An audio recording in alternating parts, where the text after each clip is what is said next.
Hey dudes, welcome to Splat from the Past, the only 80s themed horror and sci-fi show where things can get totally radical. Now today I will be interviewing a man who played an icon amongst icons in the late 80s, Jim Turner.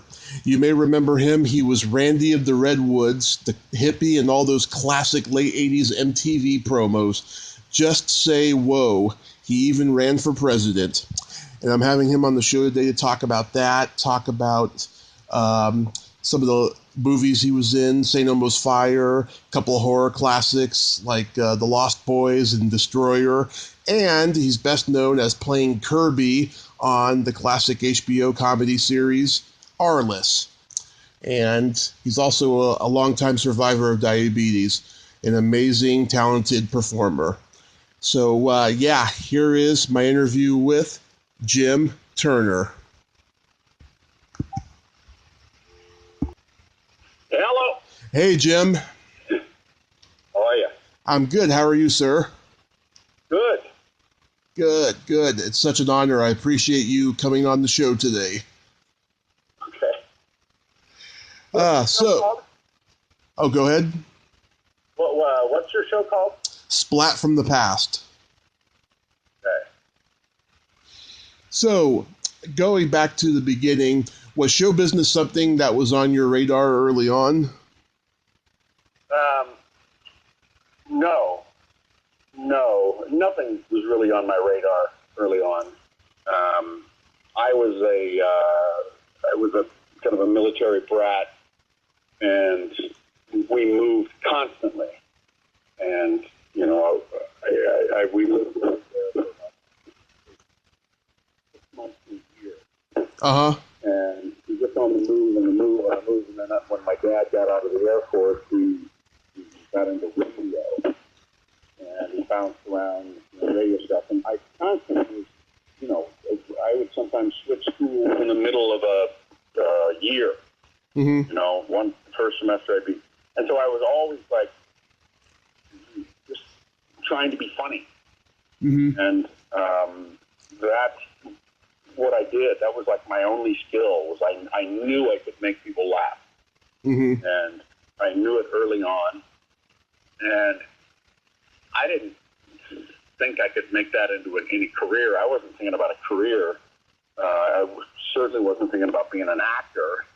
And in high school, I had a drama teacher that I was only taking to fill up a class. I thought I could get a good grade, Mm-hmm. an easy grade. I wouldn't have to do much.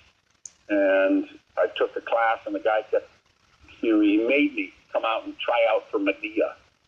And I said, I'm not going to try out for your play. I'm just taking the class. And he said, I'll see you Friday.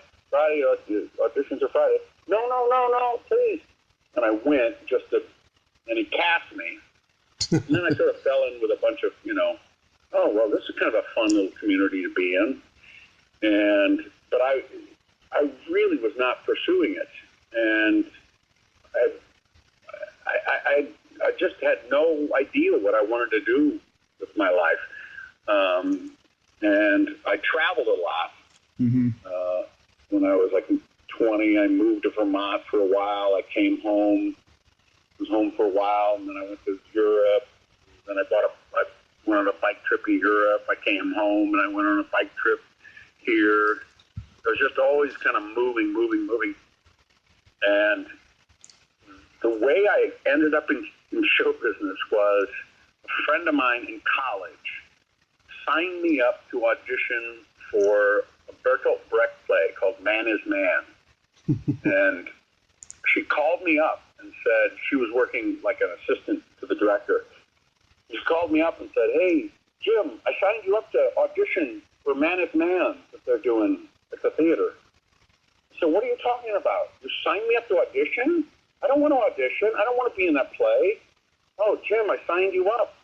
This was very similar to how I got Medea. Yeah. I went, oh, my God. Jesus, what are you thinking? Well, it'd be embarrassing if you don't do it. Oh, my God, Kathy. Oh, Jesus. So I went. I didn't prepare anything. I didn't, prepare a monologue. I didn't thing from the play. I walked in, and, you know, they talk to you. What's your name? Jim Turner. Okay, blah, blah. And so what are you reading? I said, what do you mean? He said, what are you reading for your audition? I don't know. What, was I supposed to prepare something? That's how little I knew about anything. I said, was I supposed to prepare something? He said, well, yeah. I said, yeah, I'm sorry. I'm really sorry. I didn't. I just didn't think about it. And he goes, well, what are you reading? And I said, I was reading this book, Last Exit to Brooklyn, Shelby. And it's really like raw. And he said, get it out. Just read. Open it up. Read to me. I opened it up to this page, read a couple pages, and it was this really sordid scene. I can't remember exactly which one it was. I got to retrace my steps on that someday. And he cast me. He gave me the second largest male part in the cast in the play. Wow. And the lead in this was Terry O'Quinn. You know, was Locke on Lost and many other things. Stepfather. Lead. I was the second male lead. Yes, Stepfather. Oh, my God. Yeah. How great is that? Yeah. And Terry called me, just a big little sidebar. Terry called me. He was coming back, I think, from Vancouver or Seattle, where he was shooting that, and he was at the San Francisco airport when I lived in San Francisco. And he was at a layover for hours, and he called me up and said, I'm at the airport for a few hours. You want to come out? And I went out, and this is back when you could go, you know, there were no security gates. And we had some beers and burger, and he told me about making that movie. That I just did this movie where I smacked Shelley half with a phone. It was crazy. And then it came out, and it was like, holy crap, this is a great movie. He was so scary in that. Anyway, I did that, and I did Man is Man. The director of it and one of the other guys who was in it, Merle Kessler, Leon Martel and Merle Kessler, asked me if I wanted to do a show in a bar. They were going to do a kind of an improvisational show in a bar called the Boulevard Room in Iowa City. This was 1975. And he said, we're going to do this thing called Cliff Notes Hamlet. And it's just, you know, Dr. Clifford Note, who owns Cliff Notes, who's finally has to put on a play to show that what he does, you know, how he breaks down plays is okay. You can actually do these productions. And so a bunch of us were you know, with professors and people that worked at Cliff Notes. And we were all sort of, you know, insane. And we had enough money to hire a retired English actor. And we put on this play in a bar, and we said, what do we call ourselves? And Merle said, how about Dutch Press Mystery Theater? Fine. And so we put on all these posters. We made up posters. Most of our 3 rehearsals were spent making posters. And we just sort of agreed on the general, you know, feel of what it was going to be. And then we would act out these scenes. And I played Gertrude and Laertes and Ophelia. I had one scene between Ophelia and Laertes that I jumped back and forth. And it was such a hit. It was done in February 9th, 1975, middle of winter in Iowa City in the Boulevard Room, packed. I mean, there were people standing outside just looking through the glass, watching what the hell is going on in there. And as soon as it was over, the bar owner said, okay, when's the next one? He said, well, when do you want to do it? And we, you know, scheduled another show in like a month or so. And then we wrote another show. And then other bars started coming to see us. We started doing shows just on a kind of regular basis, and other bars would come to us and go, hey, do a show at our bar. Mm-hmm. And then there's a place called the Boulevard, or not the Boulevard Room, the Gabe and Walker's in Iowa City. And it was famous in like to punk bands, because it was a horrible place to perform. Mm-hmm. And the manager of Gabe's gave us a weekly thing, and we did shows every Monday, Tuesday, Wednesday, and they charged 50 cents. No, they charged 50 cents. Mm-hmm. And we thought that was, fucked up. How can you charge 50 cents? We've been doing shows for free. Yeah. And he agreed to drop the price of beer to a dime, a glass of beer for a dime, the nights that we performed. So for $1, you could come and see a show. We did 4 sets a night. We did a short set of comedy, just short bits. And then we wrote 2 half-an-hour plays. And then we recreated our short set again. Mm-hmm. And so for $1, you could drink 5 beers and see comedy all night. And that was my education, because I'd always, been able to make people laugh, but Mm-hmm. it was really raw, and there was no focus. I didn't really know how to act. I didn't know how to do any of this stuff. But we were doing shows, 3 shows in 3 nights a week, and I learned how to sometimes not be talking, Mm-hmm. all the different stuff. And these guys were all, they all had MFAs in writing and directing in theater. Mm-hmm. And they knew this stuff. They were like, actors. Mm-hmm. And just hanging out with them was a lesson in education. Mm-hmm. And they liked me because I would just do stuff that made no sense, but just going for the laugh. And and it was a great mix. And then we did that for a year in Iowa City. And then we kind of had to get out of town because, it was just killing us. We were writing a new show, 2 half-hour plays and half-hour of short bits every 2 weeks. And it was like just killing us. And so we talked about where to move, and we were going to move to either Pittsburgh or New York or Los Angeles or Mm-hmm. San Francisco. And a guy was going to, help us get established in Pittsburgh. And I said, shit, if we go to Pittsburgh, we're going to want to move eventually anyway to one of these other places. Mm-hmm. And I had been to San Francisco a few times to visit friends, and I'd seen it sort of a just burgeoning comedy scene. It wasn't the comedy scene yet that it became, Mm-hmm. but there were just goofy little shows happening, and I went around, saw them all, and I said, guys, we're better than anything I saw.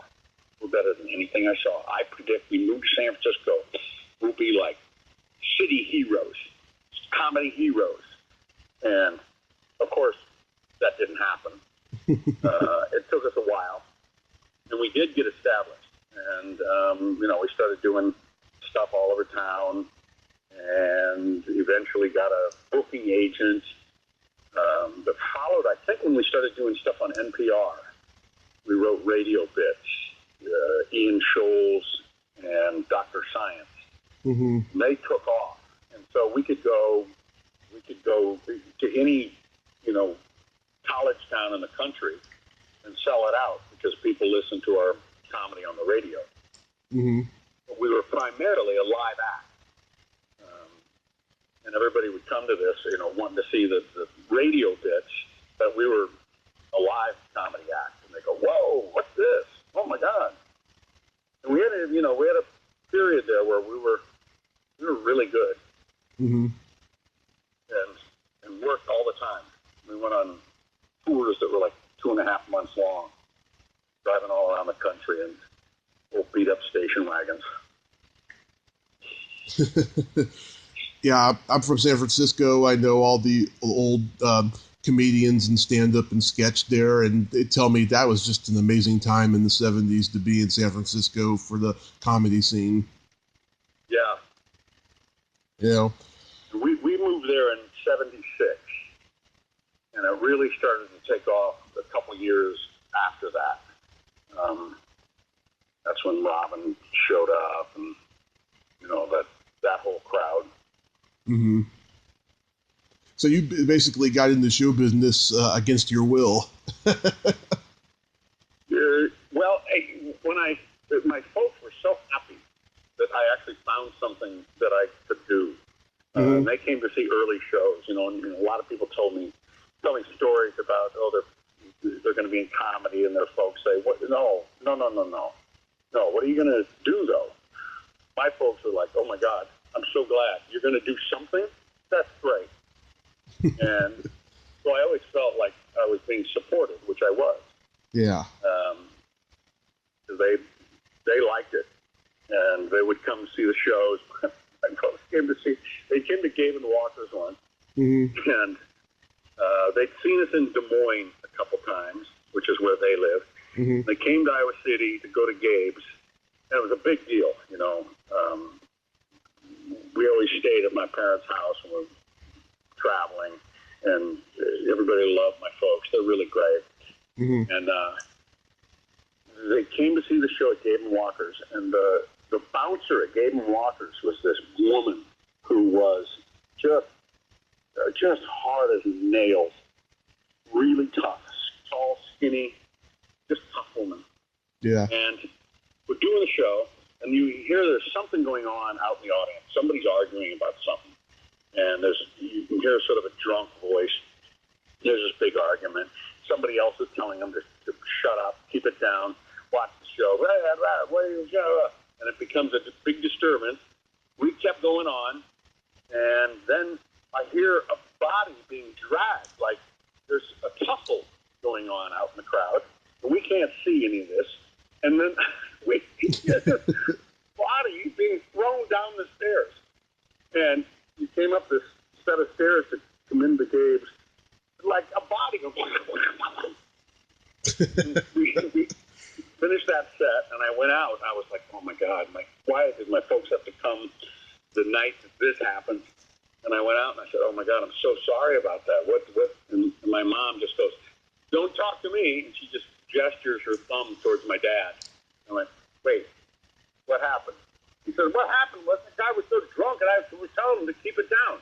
And he starts yelling at me, and I said, you really need to shut up now. It was my dad who got into an argument with this guy. Then the bouncer came over and dragged him, not my dad, the other guy, and threw him down the stairs. Oh, my God. If that was nowadays, the cops would be there. Yep. Oh, man. What year did you move to L.A.? I moved to L.A. I did a show, Duck's Breath did a show at the Bottom Line in New York in 1986, something like that. And a whole bunch of people, a friend of mine worked at MTV, David Felton, who is well known in the comedy world because he was the one who wrote all the comedy stuff for Rolling Stone. So he would interview, Steve Martin. Steve Martin talks about Felton's, review of him in Rolling Stone being a big boost to his career. He knew Lily Tomlin. He interviewed Richard Pryor and wrote the liner notes to a Richard Pryor double CD. And he also did all the weirdo, like Brian Wilson. He was the one that wrote the famous Brian Wilson story, exposing kind of what was going on with Brian. He was the one who interviewed Charlie Manson. He was like the loose screw there. And he brought a whole bunch of, and he moved on to MTV after Rolling Stone. And he brought a whole bunch of MTV staff, young kids that were like really young, right out of college and stuff. And one of them really flipped over this character I do, Randee at the Redwoods. Yeah. And they asked me to, a few months later, they asked me to shoot some spots. They said, would you be the host of the 20th anniversary of the Summer of Love? And so we shot 20 spots in 2 days. Mm-hmm. And we drove all over, and including a music video. Drove all over New York, just shooting spots. And they put them together and played them nonstop. Just played them really all the time. People would say, what do you do on MTV? And I'd go, okay, and turn on the TV. Then you'd wait a minute. Oh, these are the spots I do. And then the next year they asked me to run for president. Mm-hmm. And so we ran Randee for president. And I was there in New York from 87 till 1990. And Randee had kind of run its course. And I said to my girlfriend at the time, now my wife, mm-hmm. Can we get out of here? I'd always wanted to live in New York. And then when I was there in New York, it was like, oh, God, let's do something different. Mm-hmm. And neither one of us lived in Los Angeles, and we came to L.A., showed up in Christmas of 1990. My wife was pregnant, which we didn't know at the time. Mm-hmm. She got pregnant on the trip out. And we had a kid. We had no money. And we started our life in Los Angeles. Wow. Yeah, I remember watching MTV early on, and I used to just jump with joy every time Randee was on. The promos that I remember the most are like the gas station one. The one where he's sitting on the bench reading about the killer, and the killer's behind him. Yes. And the one where he's got like a model of the White House, and it turns out to be a cookie jar. Yes. Yeah. Good. Those were classics. Memory. Yeah, those were classics. But the Mystery Man one is really my favorite. It's John. That was really the inspiration of John Payson, who was the director of all the Randee spots. Mm-hmm. And he just did stuff that was just inventive and cartoonish and cool. When we shot that, it was really freezing. And we were sitting right outside Lincoln Center Park, that we didn't have permits for anything ever. Mm-hmm. And there was one time we put a tent site up, and there was a Columbus Circle. Nobody, no permits. But I didn't really get the Mystery Man thing. And then when I saw it, oh shit, this is so good. Randee having hallucination that's going to kill him, and so he has to convince the hallucination to go away. And then we got so lucky because that truck drove by in the background, and he put on the MTV logo right on the truck. So it looked like, and people said, how did you arrange that? Was it like a timing thing? Did you have the truck just waiting? It just was luck. Yeah, I mean, oh my God, yeah, it's just a classic, one of those classic Randee promos, and it even showed up on that compilation video, I Want My MTV, back in the 90s. Yeah. How did the song Either Way Is Fine With Me come about? That was when I was with Duck's Breath. We were recording an album. Mm-hmm. And I wanted to get some Randee stuff on the album. And I knew this producer, Scott Matthews, and he produced a band that I was in called Boomer. And I said to him, "Do you want to work on a couple songs with me?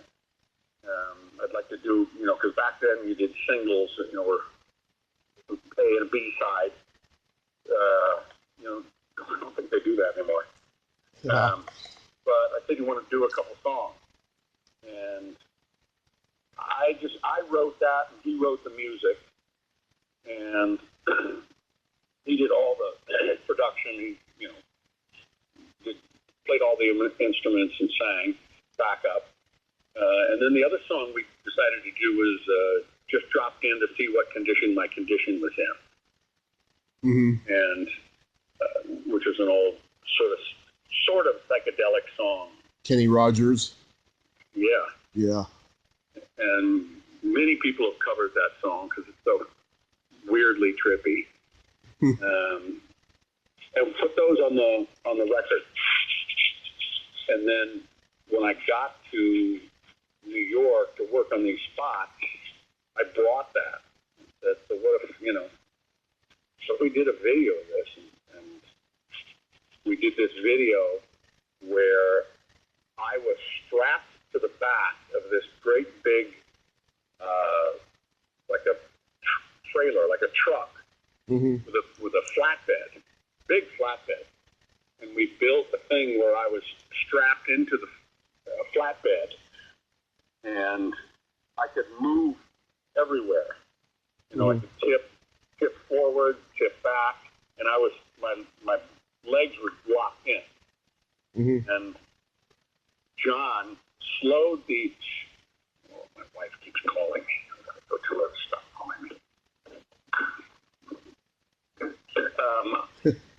He slowed the song down 4 times. Mm-hmm. And Lynn, stop calling me. I'm on the phone. Okay, I just want to tell you, I did not open those boxes. Okay. Mm-hmm. I'm doing an interview. Can't remember where I was. The video. Oh, yeah, the video. And I would slow the song down 4 times. So I had to learn the song to listen to it at, and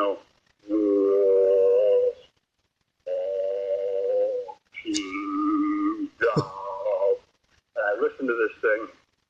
And so when it's played at regular speed, I'm moving fast, but it looks like I'm actually singing the song. And it was this weird, effect that he got. Mm-hmm. And I love the video. Yeah, it was a good video. It was lost for a long time until it was put on YouTube. Like everything. Yeah. I remember that video so well. Until it's put on YouTube. Yeah. Let's talk about your acting rules. You played a post-grad in St. Elmo's Fire. No. Mm-hmm. How did you get cast? Well, Joel Schumacher bought a bunch of, one of the other guys in Dutch Breath, Merle Kessler, had this character, Ian Scholes. Mm-hmm. And the Andrew, what's that guy's name? Andrew,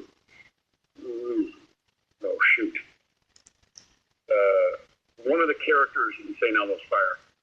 Andrew McCarthy. Kind of Andrew McCarthy. Yeah. He wanted to have, always spouting stuff like that. And so he hired Merle to write a bunch of lines for the Andrew McCarthy character. Mm-hmm. And he came to see Dutch Breath during that time. We were doing the show in Santa Monica.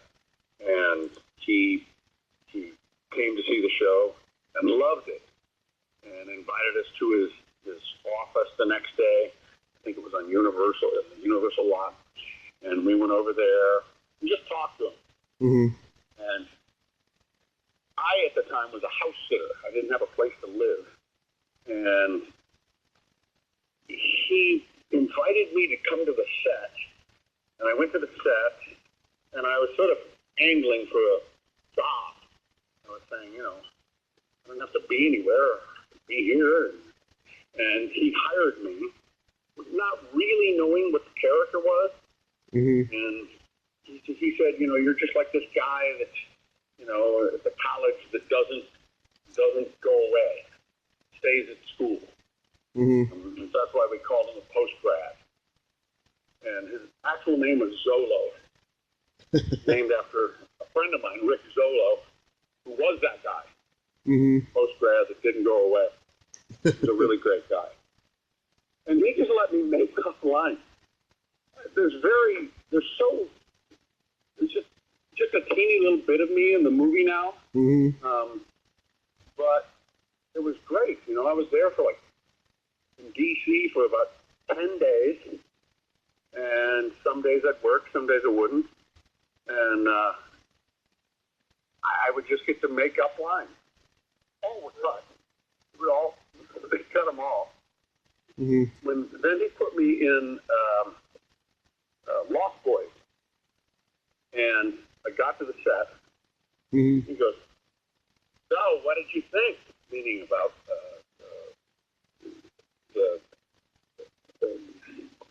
the first movie. What did you think? And I said, "My mom wants to kill you." He goes, "Oh, Turner, I had to cut you. I had to cut you. You stole the movie. You stole the movie, and I had to cut you. You understand? It wasn't about you." Okay. And then I was supposed to be in his next movie, but I actually couldn't get free. Mm-hmm. I think he thought of me for a while, especially. Oh no, Bob, we can't go out there. I'm talking to my wife. I'm talking to my dog. My dog wants to go outside, but the gardener's out there. Mm-hmm. So yeah, I was supposed to be in the next one. It was the Flatliners, maybe. Yeah.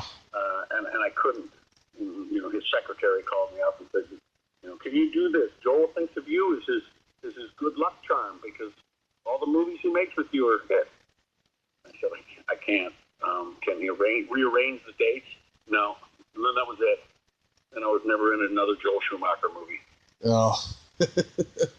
The Lost Boys is the Mortal Classic. I'm from San Francisco, and you guys shot that up in Santa Cruz. Yep. Yeah, I spent a lot of time there over the years. You played a guy named Rewire in Destroyer. Uh-huh. Mm-hmm. What was that movie like? That was a bunch of Denver people that we've known forever. They were Duck's Breath fans. They actually produced a Duck's Breath in concert movie that I don't know whatever happened to it. Peter Garrity and Rob Kirkwood and I can't remember a whole bunch of other guys. And they were doing this movie and asked me to be, you know, this special effects technician. Mm-hmm. Wanted it to be like Randee, which is funny because the character I did in Lost Boys was also like Randee. Mm-hmm. I'm just doing Randee over and over. And so that was really great. And before we started shooting, Tony Perkins was flying in to, start working the next day. He was the director of the film.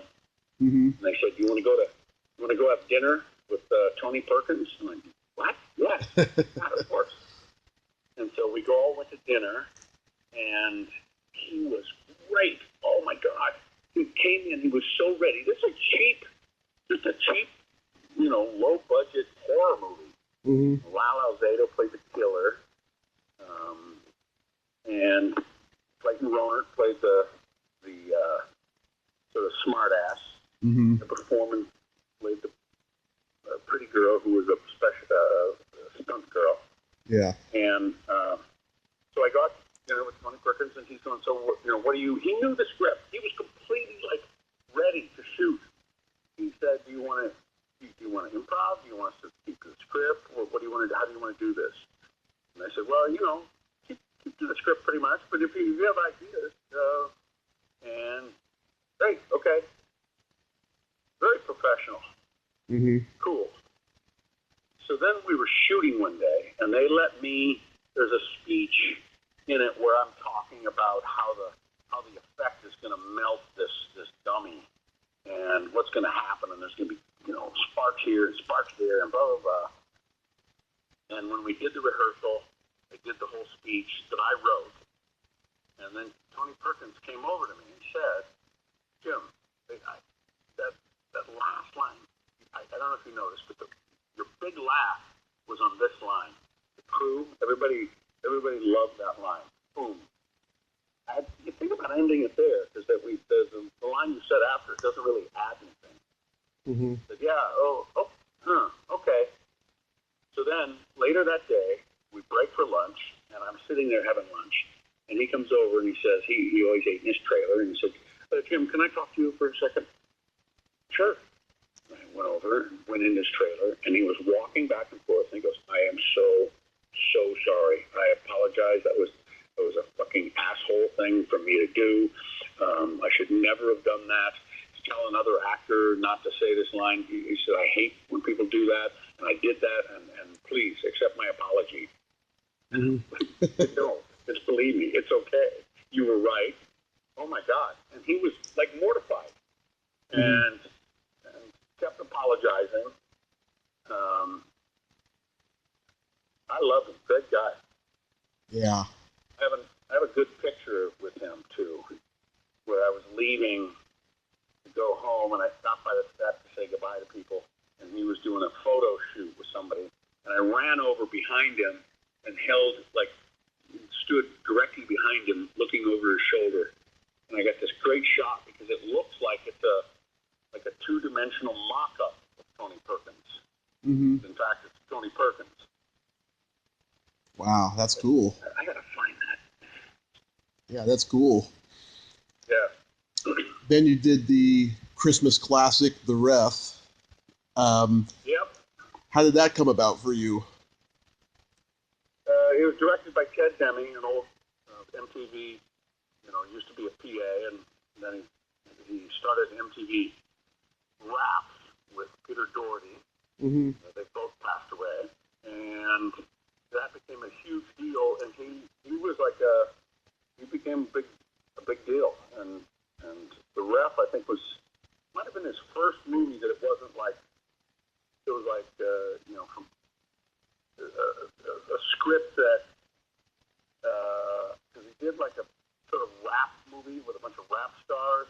Mm-hmm. It felt kind of sketchy, like a sketch comedy, and he did well enough that he was able to do The Ref. And I just spent yesterday. There was the guy who was the chief of police, Ray Barry. Mm-hmm. He turned 80 yesterday, and I spent the day with him. And I met him on The Ref, and I played a dumb cop, just a dim cop. Me and this other guy, John Skirty. Yeah, John Skirty. Mm-hmm. Played these cops that were just dumb, and always trying to getting in the way, screwing things up. And Ray played the chief of police. One time I got tickets for a Blue Jays game and took like 8 people. And then afterwards, everybody got in cars and drove back, except Ray and I walked like an hour from the ballpark to our hotel. Mm-hmm. And I got to know this guy, and he's unbelievable. He's a playwright. He's a painter. He's a great actor. He writes essays. 80 years old, nonstop. And yeah, that was a blast making that movie. Well, ironically, Dennis Leary had replaced you as the MTV spokesman. Yep. Yeah. Yep. It's a very funny movie. Why do you think it wasn't successful, though? I think it was a terrible title. Yeah. The Ref doesn't, it's not. It sounds like a sports movie. It really is a Christmas movie. Yeah. A classic Christmas movie, and it's a nice little caper movie, and I think that title was just weird and wrong. Yeah, I always But thought it who was. knows? Who knows what the marketing of anything? Judy Davis and Kevin Spacey were big deals then. Dennis was a big deal. Yeah, I definitely think the ref was not a good title. So it was probably that. How did Arliss come to you? I went into audition for the accountant part, the part that Michael Boatman got. And I knew the producer, Mike Tolan, and I knew Robert prior to this. Not well, but I knew them both. And, they brought me into audition for that. And that's not a part that I'm, good at, that kind of thing. Mm-hmm. And they said, would you mind auditioning for this other part? After I read, I said, sure. And I went out in the hall, read it over, and went, oh, this is more to my liking. This is more me. And went in, got it. And met Sandra Oh. Actually, I'd met Sandra Oh on the show I did prior to that was called If Not For You. Mm-hmm. And it was a sitcom on CBS that Elizabeth McGovern and Hank Azaria were the stars. Deborah Jo Rupp, Peter Krause, Mm-hmm. Irina Wilson were all on the show. And it took place in a recording studio. And I played the kind of very stony, I ripped off Randee just straight for this part. And that was another thing. I went in to audition for a manager, and, it was kind of a greasy manager type. Yeah. And I'm not good at that stuff. Oh, well. And read, and then they said, hey, would you want to read this other part? The technician? Sure. And I went out in the hall and read it and went, oh, geez. Oh, man. I got this. And in my head, I was thinking, nobody is going to do this as well as me. This was like it was written for me to do. And did a great audition, I have to say. And got that part. And we did 7 episodes, and it was canceled after 5. And that was frustrating because I wanted that to go forever. Mm-hmm. And a few months later, Arliss, and Sandra Oh was brought in on If Not For You to play Elizabeth McGovern's best friend. Mm-hmm. And she was only in, I think, 2 episodes. She was really, nervous, and she was this, Canadian actress that had just won, the Canadian Oscar for this movie she did called Double Happiness. And she and I just talked because we hit it off. And then that was it, done. And then I go over to audition for Arliss, and she's sitting in the office. I went, oh, my God, it's you again. And then we both did it, and we spent 7 years together. Wow. Yeah, I heard Robert Wool. Oh, go ahead. Go ahead. I heard Robert Wool say that HBO thought of Arliss as, a time filler show, and they didn't really have faith in it. To say the least. Yeah. Yeah. They never, I don't think they ever, the main person that liked it was the main guy, Chris Albrecht. Mm-hmm. So that was good. But I don't think they cared about it one way or another. It was just they'd pick up the budget for Sex and the City and The Sopranos and all that stuff. Mm-hmm. And we would be at the very end. They would only pick us up for another year if, they had enough money after doing their budget. And we were always the last to be picked up. One year we were canceled, and it was out, known that it was canceled, and Chris Albrecht was in a limo, and his limo driver said, wait, I just read that you canceled Arliss. You can't do that. That's the best show you guys got. Oh, my God, you can't cancel Arliss. And he rethought it and went, okay. And that's really, we were always more, like Sandra and I did a lot of events where we would go to, HBO events, screening events, Mm-hmm. and it's like I always felt like we were treated like shit by all of the people in the know, the big deal people. But Yeah. the parking lot attendants, the guy directing traffic, and all those people. Oh my God! Look who it is! It's Rita and Kirby. Oh my God! And they loved it. And it was a little cornier than it wasn't edgy. It wasn't hip. It was old school jokes. Mm-hmm. Robert loved. I did too. Do you still That was a good ride. That was a good ride. do you still get recognized for it the most? No, I think recognition is very scattered these days. I got recognized quite a bit from that.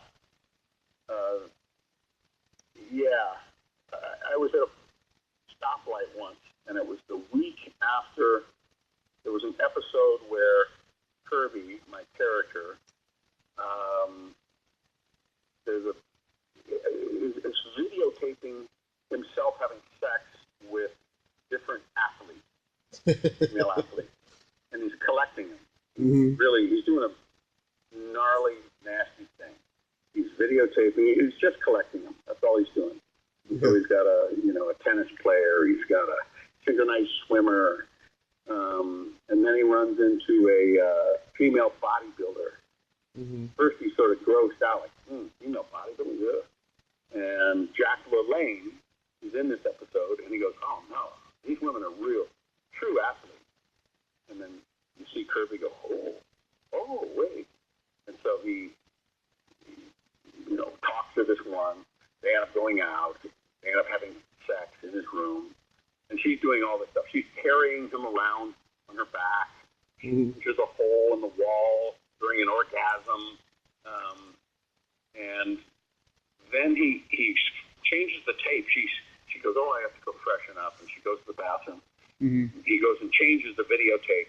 Comes back and jumps on the bed just as she's coming in the room. So he's laying on his stomach, and she's going, oh, you ready to get kind of freaky? And he can't see her. He's going, yeah, let's get freaky. And she comes over, and she's strapping on a giant dildo. And comes over and sits on his back and pours a bunch of baby oil, and then you see her hands, and you don't know where they're going. They kind of go way down, and he goes, oh, okay. And then the next thing you know, she fucks him with this dildo. Mm-hmm. And he goes, wow! And the week after that aired, I was at a traffic light, at the stoplight, and I hear a bump, and I look over, and there's a guy sitting in a car, and he goes, Kirby, woo! Tough week, boy. Tough week. Oh, that's pretty good. So you're still active and working a lot these days, huh? I'm working on, I got my pension, I got Social Security, I got Medicare, I got renters in my house. So things are good. I just, I work on a bunch of projects. I have about 8 projects going right now, none of which are paying me a penny. And if they actually get made, they'll probably pay me 10 cents. But they're things that I want to do. They're things with my other comedy group, Two-Headed Dog. Mm-hmm. I have 2 things going with them. One is called Magical Nights at the King George Motel with free HBO and continental breakfast. And it's a sketch show. It's like SCTV in that it takes place in one place, but it's really a sketch show. Mm-hmm. Musical star. Takes place in a motel way out in the desert that used to be something maybe that has a spa, but it's a shitty spa, crappy pool. There's a lounge so that we can have musical acts, be guest stars, and we're the staff and all different staff, and we're guests checking in, and we would have guest stars. We'd always have every week would be a different guest star. We've been pitching it and working on it for a while. And it's hard to sell a sketch show now, unless if you're somebody famous. Yeah. But we don't have anybody famous. We talked about turning it into an animated show, but I don't know what. Then we don't act in it, which is what I wanted to do. I'm writing a book about diabetes / showbiz memoir. Stories of my life, kind of mostly diabetes-wise. Just how I've been diabetic for 49 years. Wow. Just come February, and type 1, and I've had many adventures being diabetic, and it's really informed my entire life. And I was one of the co-hosts of a show about diabetes. It was on CNBC called D-Life, and I did that for about 8 years. And while I was there, I started making these short films about things that had happened to me. And in the course of that, I was talking to a diabetes educator, and I was telling her stories about this and that. And she said, "Man, you should, you got a book." I went, I don't think there is a diabetes book with this. There's diabetes how-to book. There's nothing really just about living your life with diabetes. There's a few, but not many. And I have a showbiz thing that kind of makes it sexy. I can throw in a story about Nicole Kidman and Will Ferrell to spice it up. So I've been working with this woman, and I got 2 bulletin boards filled with note cards, and one by one I'm writing the stories up, and we're going to put it together and then go pitch it. And that's really what I should be doing almost all the time. But writing it's hard for me, so I don't do it very well. It's laborious for me. Yeah. But your diabetes is good? Very good. Very good. I'm very healthy. Oh, that's good. Wow. God, 49 years. I couldn't even fathom that. I mean, it runs in my family and stuff, but it skips generations, thank God. But oh my God, 49 years. I mean, that must be torturous, though. No, I mean it is. It's my life. It's what I do, and I've, it's never easy, but it's certainly doable. And I think exercise is kind of the king, is the answer for almost everything. And I play basketball twice a week. I used to be good, and I'm not anymore, but I play with them, and it's all younger guys in my games. I have 2 games that I run, and everybody's younger. I play with 24-year-old kids.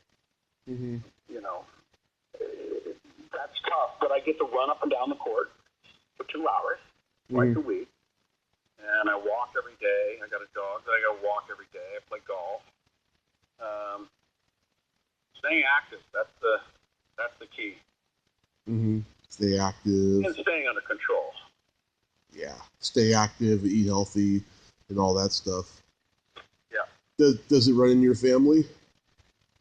No, not at all. You're the only one. When I was diagnosed at age 17, 1970, and nobody in my family had it. And nobody knew anything about it. It was like, and back then there was no blood sugar testing, there were no insulin pumps, none of that. You took shots, and you tested your urine to find out where your blood sugar was. And it wasn't I didn't start blood sugar testing. It wasn't really till the late 70s, early 80s when blood sugar testing became a big deal. And at first it was just these strips, and you'd put a drop of blood on a strip, wait 60 seconds, wipe it off, compare 2 colors on the strip to a color chart, Mm-hmm. Then you kind of guess. You go, 180-ish. Okay, well, I know that's a little high, but it was never exact. Yeah. And then they came up with these little meters you could stick that strip into, and they would tell you your exact blood sugar, which blew my mind. That was the greatest thing in the world. Because I spent 10 years only knowing what my blood sugar was when I went to my doctor. Mm-hmm. And I got really good at guessing. You know, I got really good. I'm still really good. I can tell where my blood sugar is almost all the time. And you know, when I was first diagnosed, I went on this bike trip in Europe for 3 months. Rode everywhere. Rode all over Europe, Italy, the length of Italy, Germany, England, Scotland, and never once knew my blood sugar. You know, I was just guessing it the whole time. Wow. Some adventures. I had some adventures, blood sugar adventures on those trips. Yeah. Wow. Well, Jim, this was great, and I'm glad we got to do this.